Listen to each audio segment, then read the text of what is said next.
Margaret, a talented weaver, worked in her cozy workshop. Sunlight filtered through the window, highlighting dust motes dancing in the air.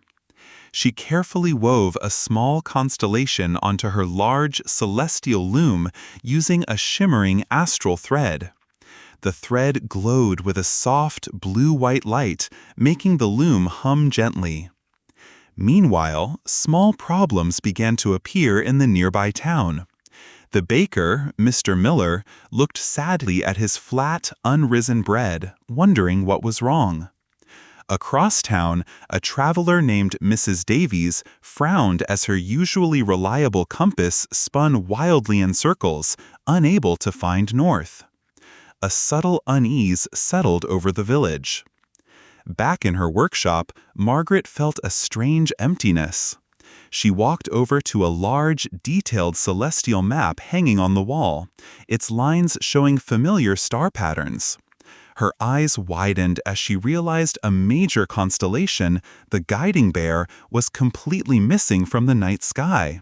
Its absence was alarming and serious. Determined to understand, Margaret pulled a heavy, ancient book from a dusty shelf.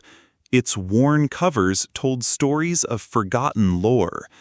She carefully turned the brittle pages until she found a passage describing a creature called the glimmer moth. The text explained that this unsettling creature fed on starlight, causing constellations to fade.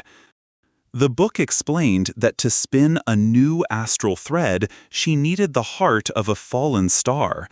This rare material was the only way to restore the lost starlight. Margaret closed the ancient book with a firm hand, her face set with determination. She knew she had to travel to the distant, mysterious Whispering Peaks to find it. The next morning, Margaret packed a simple leather bag for her journey. She carefully folded a warm, dark cloak and put it on, securing the clasp. Although she felt a flicker of nervousness about the unknown path ahead, her resolve was strong. She knew the stars and her village depended on her. Before leaving, Margaret visited the town's smithy, a place of fire and clang. She found Andrew, the dwarf blacksmith, hammering red-hot metal. Margaret explained her quest and asked him to build a special container for the star heart. Andrew, gruff and pragmatic, looked at her skeptically, his brow furrowed. A few days later, Andrew presented the finished starlight casket to Margaret. It was a small, dark iron box with interlocking gears and silver inlays forming a star map. He was clearly impressed by his own intricate work. A hidden sense of wonder sparked in his eyes, and he declared he would join her on the journey. Margaret and Andrew began their journey, walking through a dense, ancient forest. The path was often unclear, overgrown with roots and moss. Without the Guiding Bear constellation, their usual celestial guide, they seemed a little lost. The forest felt challenging and uncertain, its shadows long and deep. Suddenly, the beautiful but dangerous glimmer moth appeared. Its wings, like fractured glass, refracted the dim forest light in dazzling, unsettling patterns. It flew around them, and the forest light visibly dimmed as it consumed the ambient starlight. Andrew quickly lit a torch, and its sudden flare of light scared the creature away. The Whispering Peaks rose before us, tall and imposing against the sky. Their gray rock faces seemed to touch the clouds. Andrew, with his dwarf's eye for stone, carefully studied the mountain. He traced lines with his finger, finding a safe path for our climb. His gruff voice explained each step. While we rested on a small ledge, I explained why the stars were so important. "They are not just lights," I said. "They guide our lives and dreams." Andrew listened carefully, his usual skepticism slowly fading. He seemed to understand the deep connection between the sky and our world. A quiet understanding grew between us. After a long climb, we finally reached a small crater near the mountain's peak. Inside, a warm, glowing rock pulsed with a soft, steady light. It was the star heart, radiating a gentle blue-gold energy. Its light filled the air, making the cold mountain feel warm. We had found it. As I approached the star heart, a familiar shadow fell over us. The glimmer moth returned, much bigger now and more unsettling. Its wings, like fractured glass, caught the star heart's light. It flew directly toward the glowing rock, its intentions clear. A wave of panic washed over me. Andrew acted quickly. He banged his hammer against a nearby rock, creating a loud ringing noise and bright sparks. The sudden distraction worked. The glimmer moth paused, startled.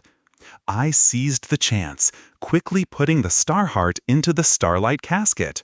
The casket clicked shut, containing the glow. With the star heart safely secured, we began our journey back to town. The descent was much easier, almost peaceful. The starlight casket, held carefully by Andrew, emitted a faint, guiding light. It cast soft blue shadows on our path. A sense of relief settled over us, light as the mountain air. Back in my workshop, the air felt charged with anticipation. I carefully opened the starlight casket. The star heart inside glowed brightly. With focused hands, I began to spin a brilliant new astral thread from its pure light. It shimmered, a living filament of blue-white energy. My celestial loom awaited. I sat at my celestial loom, my fingers working with practiced grace. The new astral thread flowed smoothly, weaving into the empty space on my celestial map. As the thread connected, the room filled with a warm, restorative blue light. It pulsed gently, mending what was broken. I felt the constellation returning. That night, a view of the sky showed the guiding Bear constellation reappearing, shining brightly. In the town below, life returned to normal. The baker's bread, which had been flat, was now rising perfectly in the oven. A traveler's compass, once useless, pointed north again with certainty. Harmony was restored. Andrew and I stood on my balcony, looking at the restored night sky. The stars twinkled, each in its rightful place. Andrew, usually so reserved, smiled with true admiration. I looked up, feeling a deep sense of pride and purpose. The world was safe and the stars were home again. Si te gustó el video, suscríbete y activa la campanita.